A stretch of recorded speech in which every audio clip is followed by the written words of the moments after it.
Episode 2, welcome back to Gabbing with Invincible. I am Gab, here with my other host. Yeah, your dad. Your father. My other host. I've been Yeah. called a lot of things, but I've never been called another host. Thank you very much, Gabby. I appreciate that. You're welcome. I'm glad that I could bring some joy to your life today. Um, yeah, so episode 1, we got to get dive a little bit into your background. I got to do a little interview of you, and we thought that it would be fun for today to do, a little bit of swap so that everybody understands who their hosts are, who they're listening to, why they're listening to us, and why we're so fabulous. No, I'm Well, kidding. that'll be great. Why we Yeah. are the way that we are. Yeah, I'm not going to trick you up here, Gab. We just want to know a little bit about you. And of course, we'll get into, as we're, of course, part of the Papale group, we're going to be talking to Vinny and Mom. That can't, and that'll be fun to talk to Mom. But so just right off, you were born in Philadelphia, and actually right near the Art Museum steps is where we were living, where everybody knows about Rocky going up those steps. And you were born on New Year's Eve, and so first of all, a belated happy birthday. So, did you get robbed of Christmas by being born on New Year's Eve? It is the most overrated birthday I think that anybody could ever have. To be like, oh my gosh, New Year's Eve, it's so great. And it's like, well, yeah, okay. So first off, as a child, you get robbed of gifts. So things that your sibling would get only for a birthday or only for Christmas. Oh, well, it's combined. It's like, really? Really? Well, Vinny got it only for his birthday. You freaking kidding me? And then it's like as you get older, it's not even like about gifts or anything like that. It's just more so if you don't have a significant other and all of your friends do. So then on New Year's Eve, you're stuck spending your birthday when you're 17, 18 years old with your parents because nobody wants to do anything because they want to do a little date night with their significant other. Or you go out and it's so expensive and it's so crowded and it's always such a hassle. And it's just like, oh my gosh. But I will say it is, for the most part, as I continue to get older, it is usually a great big party. So maybe that's where I get my party spirit from. Yeah, well, Gabrielle, let me let everybody know out there, you usually are always in a party spirit.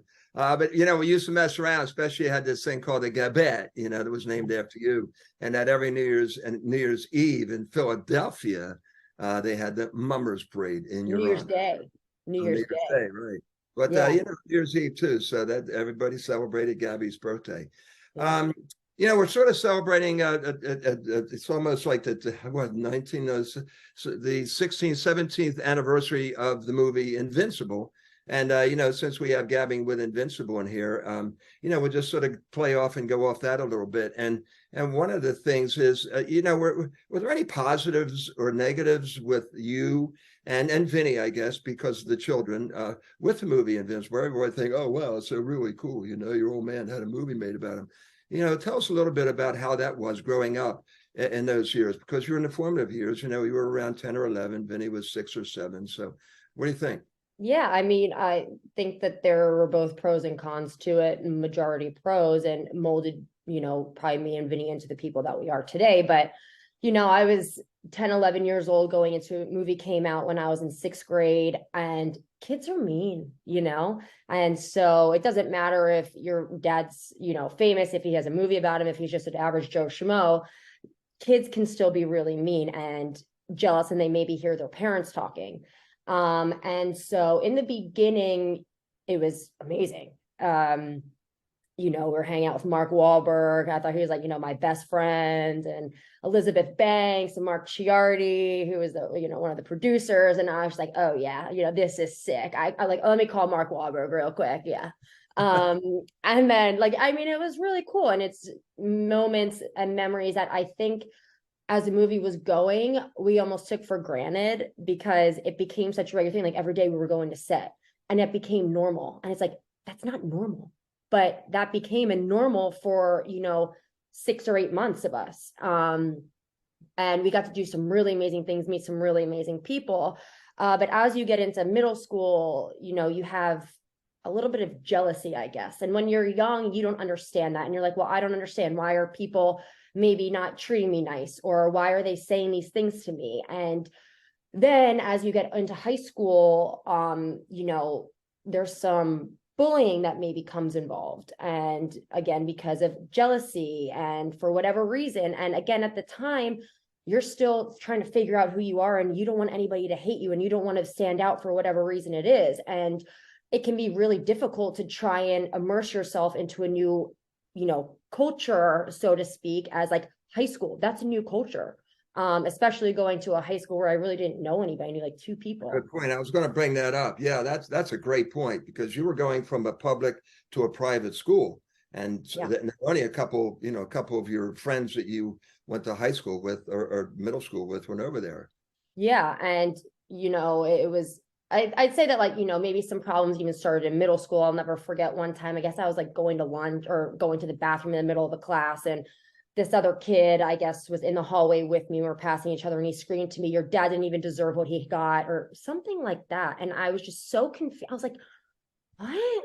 And then, you know, you get to high school, and then you know, decided to do cheerleading and lacrosse. And I ended up having a teammate of mine cyberbully me right when, you know, Facebook was starting to become popular. I didn't even have a Facebook, and I was getting cyberbullied, being called a slut and all of these different derogatory terms. And I was like, I only kissed one boy in my entire life, and he was on the cheek. Like, you know, it just, it is what it is. High school is what it is. But it also, in a sad way, it almost made me, I wouldn't say resent what happened with us, but I definitely shied away from it. I wouldn't tell people my last name. I wouldn't say, you know, who you were, because I found that people came into my life and were using me just to get closer to, you know, just to say, oh yeah, you know, I know Vince Papale's daughter. Oh, I, you know, went out with Vince Papale's daughter. And so it kind of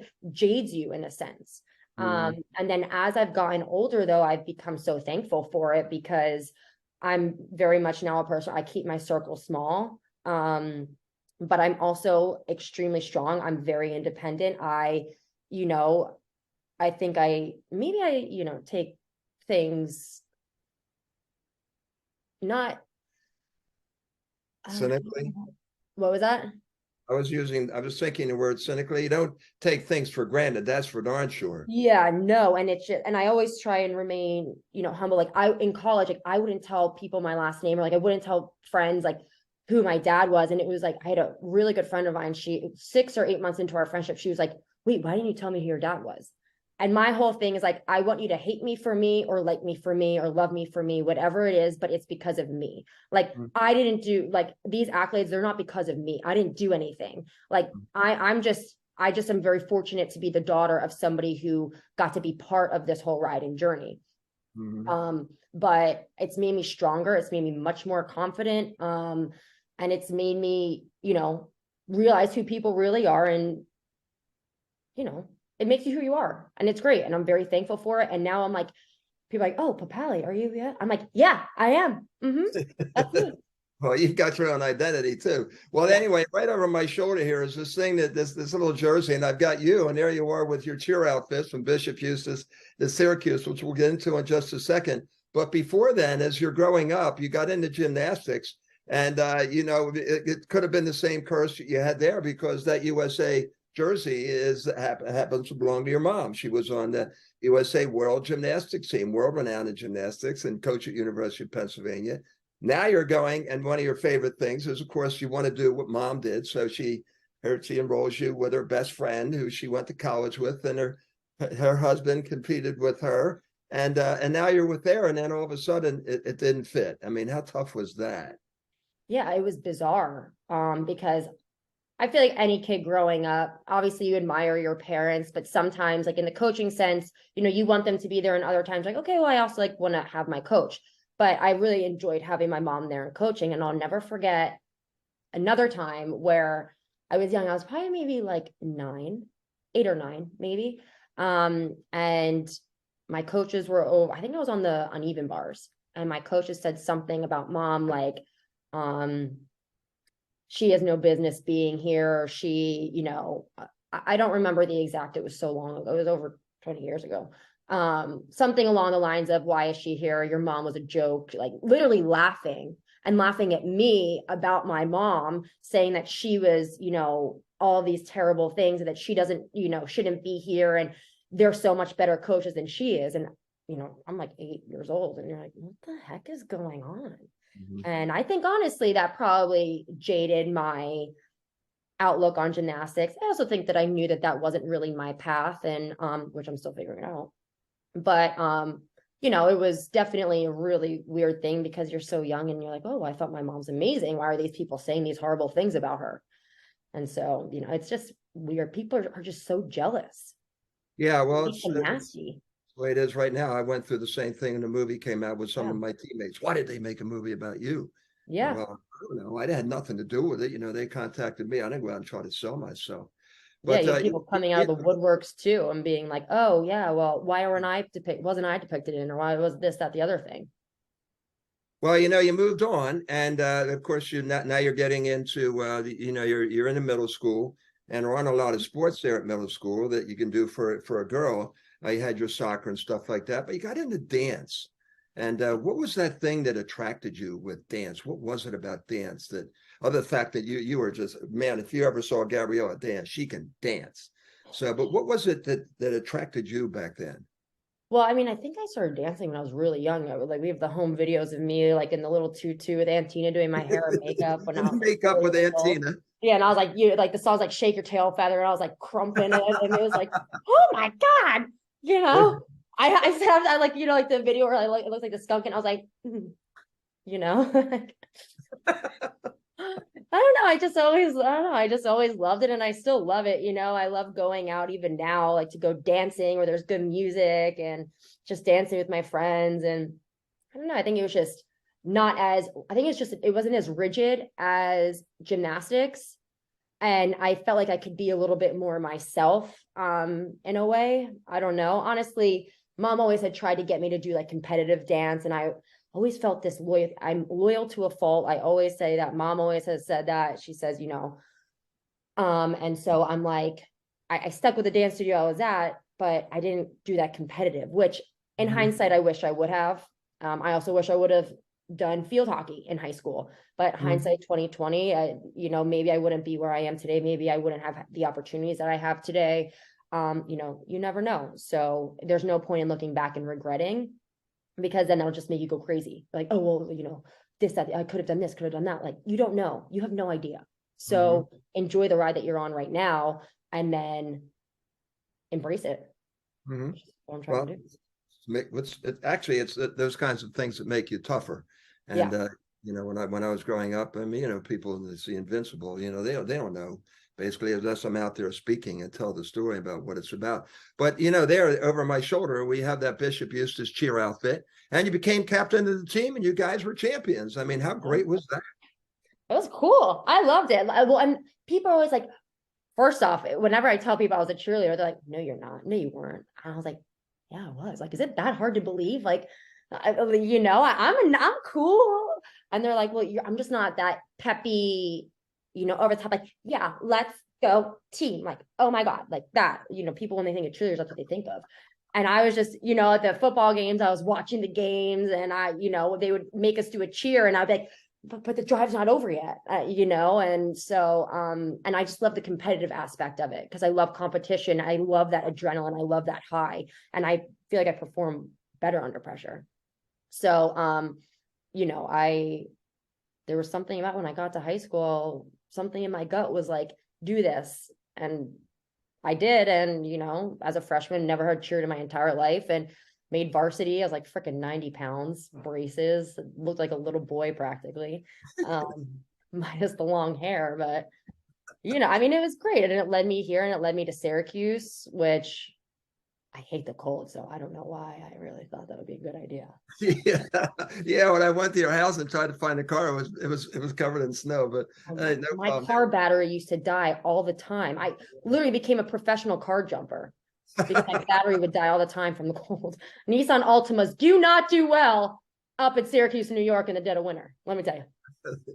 I was sure, but we did enjoy the drives up there. You know, just one thing, because your gymnastics skills that you had gotten earlier actually made you one of the top cheerleaders, and not only because you're a sis boom ba rah rah rah, when they were doing it and you were getting into the competitive cheers thing, you were the one that was at the very top of the pyramid, about 15 feet up there. And and I'm videoing everything. I'm going like this, right? Yeah. Watching this. But you know, you could bend your legs back and you did all the twists and stuff. But the thing I love and remember the most, and I know you're going to smile about it, is when we were in a basketball game and you would start doing backflips from one corner. The other team would get up there and do their little cheer, and then and then all of a sudden, and the crowd, because they started expecting it, they were waiting. It's almost like it's like Gabby, and then you would just go and do your backflips. I mean, how cool was that? It's actually so funny that you brought that up, because the other day I saw a video on social media of girls literally doing that in high school, going the full court of like the back handsprings. And I was like, it just brought a little smile on my face, because I was like, wow, like I remember, and then like landing right in front of the visiting team and looking over at them and be like, yeah, I did that. It was just like it was such a rush. Oh my God, it was so fun. But Well, how about at Syracuse? How about at Syracuse when there were 40,000 people and it was you against Duke? I mean, did you do? Oh yeah. that was well. So yeah. So every what was it? Because NBA and college basketball, like their timeouts are very different. In college, there's 2 halves with 4 timeouts each half. And so at the 4-minute mark timeout, every game we would, have to tumble on the court. And it was Duke. This is right when this is honestly, I think, my favorite sports memory I have ever been a part of, ever. It was my sophomore year. We had just joined the ACC because of our basketball, our new rivalry with Duke. We made it into double overtime. It was absolutely nuts.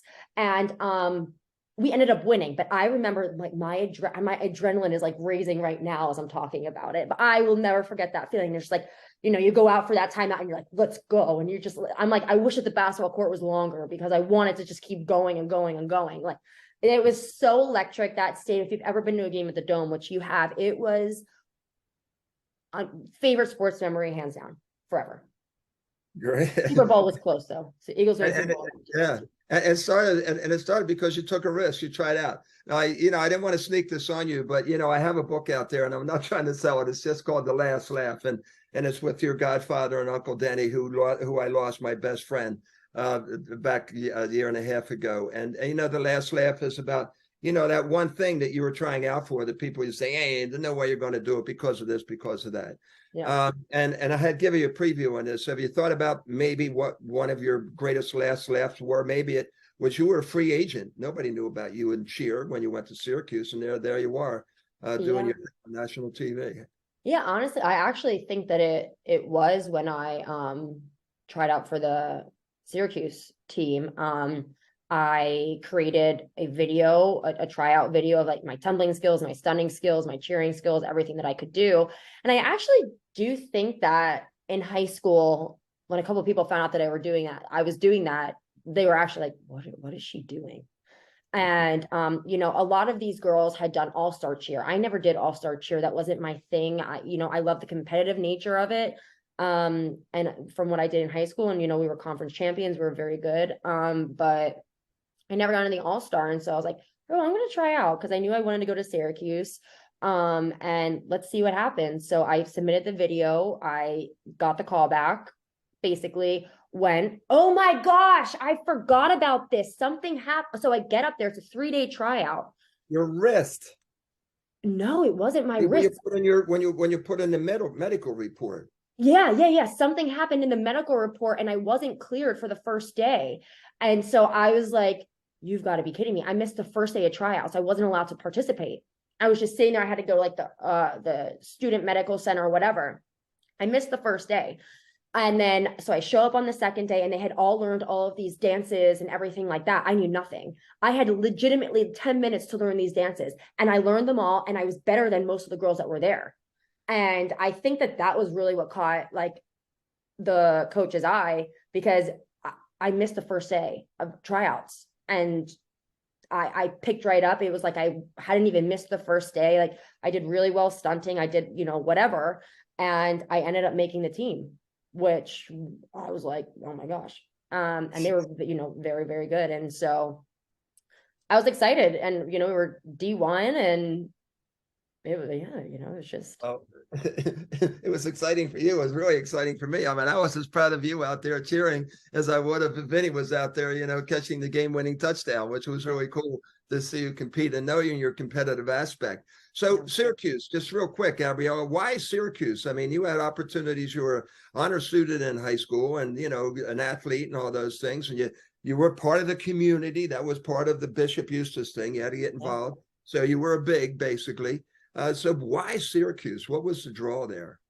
At the time, I really thought that I wanted to do sports broadcasting, and they had the number one school in the country. And then we also had a neighbor who um was, you know, Syracuse ride or die, and, you know, had all his kids go there or whatever. And he kind of took me under his wing as his advocate, as his protege almost, I guess. You know, helped get me an interview to get in. And I didn't get into Newhouse, but I, you know, got into a different school, thought, okay, maybe I'll try and transfer, I'll study hard, whatever.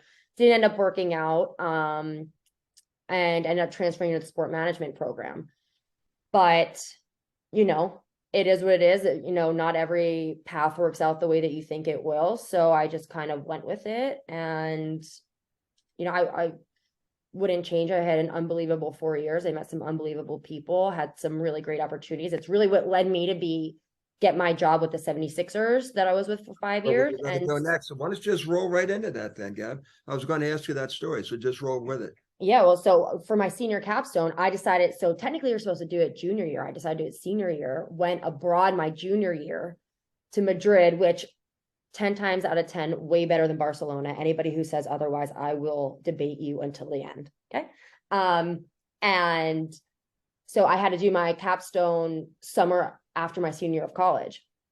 Ended up doing it in the events and hospitality department with the 76ers. And then that was in May of 2016. And then at the end of my internship, got approached by my former managers, who did the live events. So all the entertainment at all of the games, all of the events, you know, they did the fun stuff, not the behind the scenes, making sure all the tablecloths are there, the name tags, this, that, the other thing, the tedious stuff. They did the fun stuff and said, you know, they have an internship available for the fall. Would I be interested? And I had no other opportunities lined up. So I said, sure, I'll keep my foot in. It was only supposed to be for the fall, stayed through the spring as well for the whole season, left for 6 weeks to go and travel in Southeast Asia for 6 weeks. While I was there, the coordinator position opened up and I applied. I remember being, I think it was in Thailand, on the hostel computer, like trying to be like, I gotta email my resume, I gotta email my resume, even though they knew who I was, but I still was like, you know, it was protocol. I Yeah, had to they do knew it. Gabby. Yeah, they did. Yeah. And so, and I, you know, I got back and I blew the first interview, like blew it so hard. It was so bad. And they pulled me into the office, which I'll never forget. And they were like, take a breath. They're like, we know you. We know that's not who you are. Come to the next interview confident. This is like, and you're having a conversation.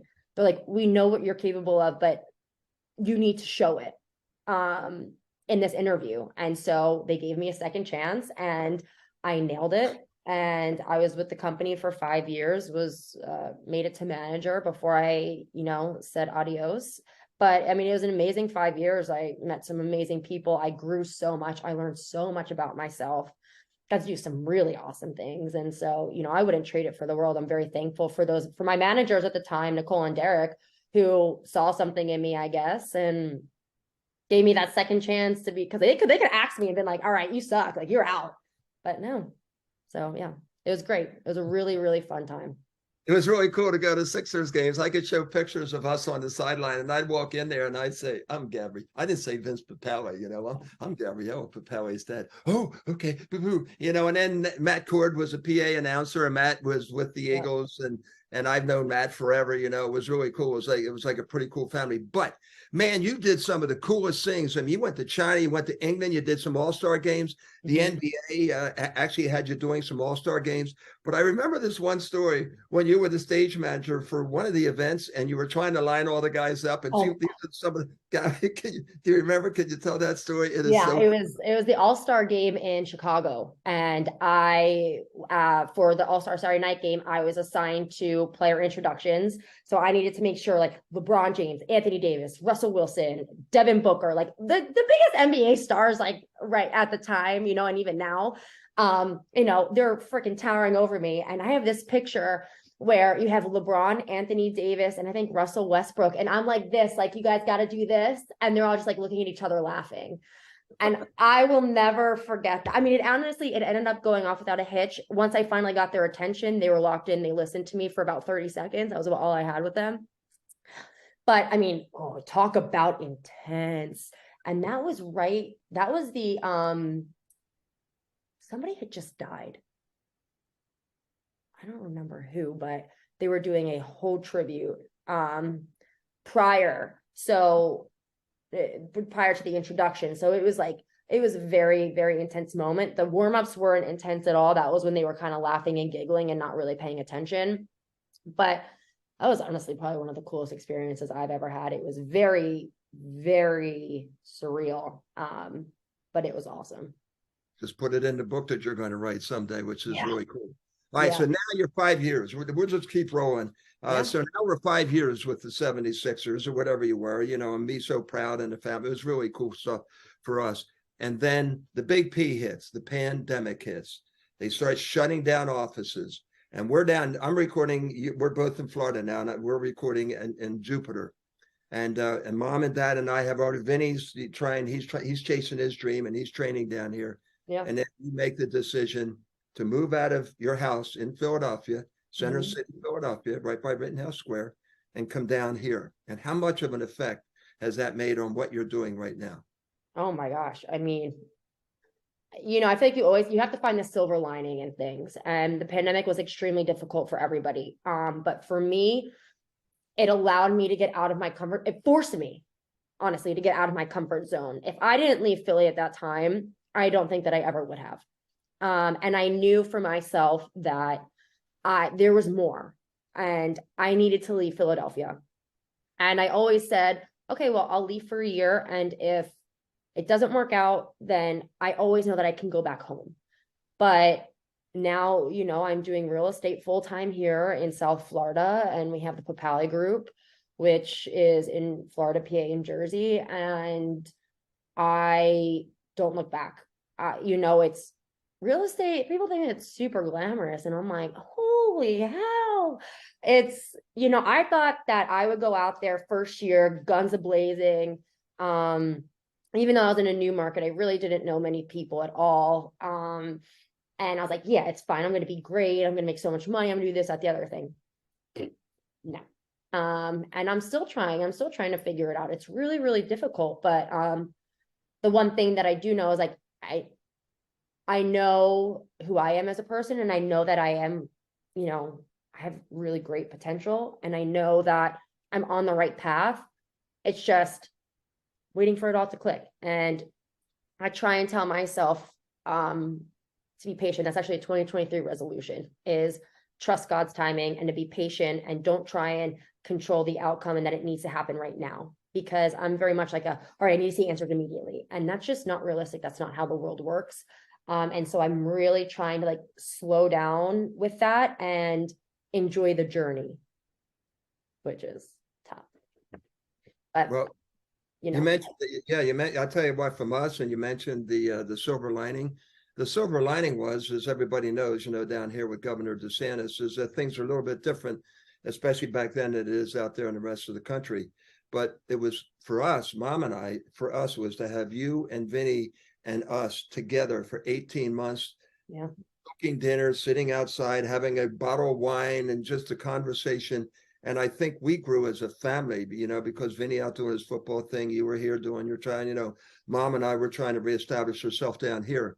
It really brought us together tighter as a family. And then now we have the Papale Group, which is pretty good. So you're looking now, and you look at some of the things that you've done and your experiences in the background, which you feel, and you said made you stronger. What do you see some of the biggest challenges, not only just for you, but anybody? Could you give any advice to someone right now that wants to make that complete change over, like school teacher, NFL player, Yeah. you working in, with a major NBA franchise, and now you're basically out on your own Yeah. and doing your thing. In what sales of all things, which I always said, oh, I'll never do sales.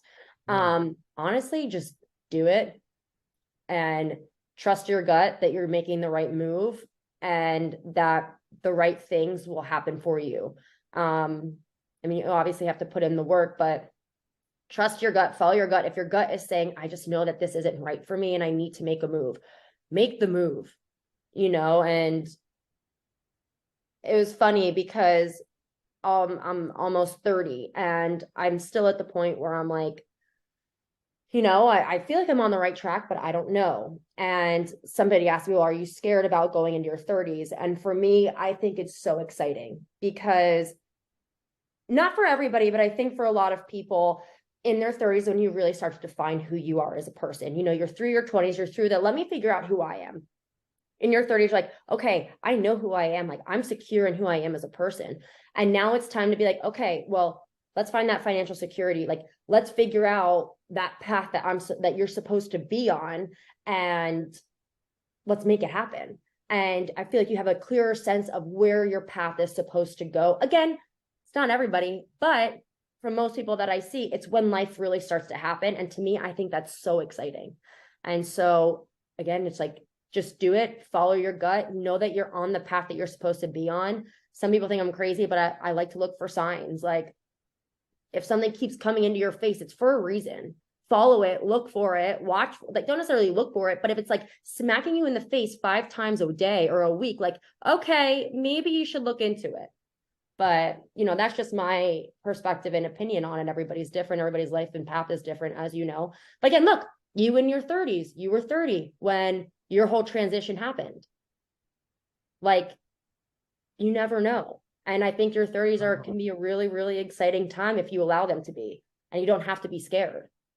Well, yeah, you got to trust your gut. I mean, I could have simply stayed in education. Right now, I would have had my master's degree. Probably was a principal, as coaching. But you got to me the thrill about having it happen and what you get in the end is the fact that you took the risk. But you said a key word there, Gabriella, and it reminds me of a quote by Dick Vermeil, and was called potential. This greatness within you that's still waiting to come out, and it doesn't have to be in what you were doing. And Coach Vermeil says 2 things about potential. Number 1, it's a coach killer. And number 2, it's the greatest waste that people have. But, you were smart enough and you surround yourself with a good team. And, I guess we could lead a little bit into the Papale group right now. But, we have our team. It's Vinny and you. And are there any similarities between you and Vincent? I mean, here he is. He's the athlete. And you are the athlete too, in both competitive fields. I mean, how do you see this all working with Mom? And then Mom, oh, by the way, the other day she was saying how proud she is of both you and Vinny. And Mom isn't the kind of person that's, she's not a back patter, and say, hey, good job, like me, I'm all over you, but we're 2 different personalities and 2 different coaching styles. But how do you compare yourself with Vinny in terms of things, and how's that relationship you have? To me, it's the funnest thing is like when we're just in Mexico to see the 2 of you together for 4 or 5 days and just going at it the way you used to, when you were kids. It was so cool. I just smiling all the time. Yeah, that was fun actually, because that was the first time that we had lived in the same house together for probably like 5 or 6 years, because that time, he was in high school, then I went to college, and then I was in college, and then I was leaving college and he was in college and living in Delaware, then I was living in Philly. And so that was really fun. But I think that honestly, we're both very stubborn. So I don't know how that's going to work. You think? No. But so is Mom. So yeah. But I think that we both have good work ethic, and I think that we both have good vision. And we're both very hard workers. So I think that that's something that we will play off of. And I think that we both, are very personable in our own right. And we know so many different types of people. We connect with different types of people, which I think also makes us really unique, because there's some people that just, have a hard time. They can only connect with one certain type of person. But I think the 2 of us are both unique in the sense that we can find a connection with most people. And if we can't, then there must be something wrong with you then, because I don't know what to say. But no, but I think that we have a lot of similarities. We're both goofy, but we also know when it's time to work too, which I think it's also healthy to find a balance with that too, because if you take yourself and life way too seriously the entire time, then where's the fun in that? Where's the fun in living? So yeah, I'm excited to see where it goes, our empire, as we call it. So we'll be coming. Well, the nice thing too, and what I really admire about you is that there is a safety net there. It is me and mom. And me, I'm so, me, I'm so gullible. And I said, don't worry about it, Gab. I got Dad, I could do this, which I just love, and I just have to throw that little zinger out there. And you just have so much pride. Say, I can do this. I can get this done it's okay. I can do it. So that's what I like about you and Vinny and the stubbornness that you have. So anyway, we're all going to be together. He's coming back down Florida here and getting ready for his USFL tour. And that's, part of that over there on the other side of me. But, this is more about you right now. So where do you see your future? What do you see going on now? We've got the Papale group, we've got, you tell about the Papale group and then talk about the future. I mean, I think we kind of both kind of touched on it, with the real estate all over, hopefully expanding that, continuing to grow that, we're under the Compass brokerage right now and seeing how big we can make it and continuing to expand in all different facets of the real estate world as well. And then also with this podcast, you never know, seeing what can happen.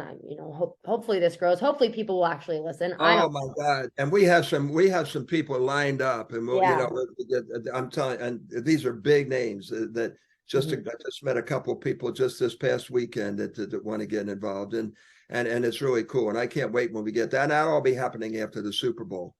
Yeah. Yeah. We have some, I mean, it'll be exciting. I think that we're going to have some really awesome people on and like people that can relate to different people in the world and different aspects of life too. And so it'll be exciting. It'll be exciting to see what happens. But again, I'm trying to let the path unfold the way that it's supposed to. And if it doesn't happen the way that I think, then it's okay.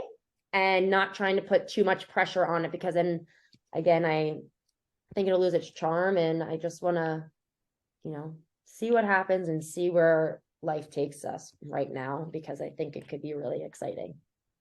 Well, there's a lot of opportunities out there. And as I always say, Coach Ramil, just be ready because you never know. It comes in sizes, shapes, smells, things that you never know. And when it hits, you got to be ready. That's actually funny that you say that because I remember there was a church one time, there was a pastor or a guest pastor, I think. And one of the things that he said was, and it's really resonated with me. It's like, just along those lines where it was, he said something like, we are, even though like it's not here right now, you're preparing for it so that when it comes, you're ready. Because half of what people do is they're just waiting for it to happen, whatever it is.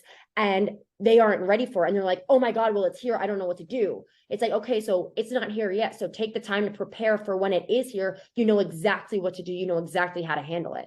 And I think like it's exactly what you just said. And it's so true because I don't think that a lot of people do that and they realize it. They're like, oh, I just want it to be here, but they don't understand what will happen and change once it's here. And when it happens, they're not ready for it.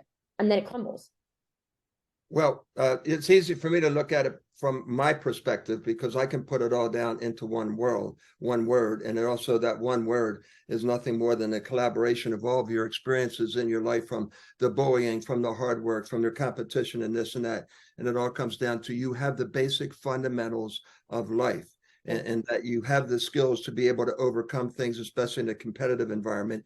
You know how to deal with people and big name people because you've done that. You're not overwhelmed with that. And also you surrounded yourself with a good team. And that one word and that key word is fundamentals, and you getting a second chance and all those things. I'm getting goose pimples here, Gabrielle, just talking to you because you just you make me so proud, my North Star. I saw that heart beating. I'll tell that story when I saw that first with her taking the scanner there, and I saw that heart beating, and I said, "Oh my God, that's going to be my North Star, and she's going to take me to the next level. And here we are. I'm a dad. I can't believe it. All right. So are we ready for the lightning round, or what do you think? Are we Oh yeah. Oh, if you got, yeah, sure, bring it. wrapping up on the lightning round? Now I'm looking over the right because I took too many hits to the head without a helmet, so I do have a little bit of a teleprompter here. But here's some of the. So your favorite music? You came back country from some Syracuse, and you were so much into all the other stuff. So what's your favorite music? I'd have to say probably still country. So country. You have I a like favorite it. country artist? Yeah, a million. I mean, love Lee Bryce. Have to do like female Kelsey Ballerini. She's Mhm. she's getting up there for me. Pretty good. And Cole Swindell, solid, always love it. And yeah, I mean, I could go on and on and on, so I just won't. But Yeah. Oh, Brett Young, my angel. Oh my gosh, I love him. Your angel, huh? All right. So Aunt Tina's up there sending her all this stuff. She's in Vail with Janice's brother. So, Yeah, with skiing or snowboarding? skiing. I like hurt myself too many times trying to snowboard. Yeah, snowboarding. Let's see. Philadelphia. Everybody asks this question: the best cheesesteak in Philadelphia. Angelo's. Right, No right. question. Yeah, Pat and Gino's sauce. not Pat's or Gino's, huh? No. Let's see. What's your favorite color? You went through pink and all those other ones. Now, what's your favorite color?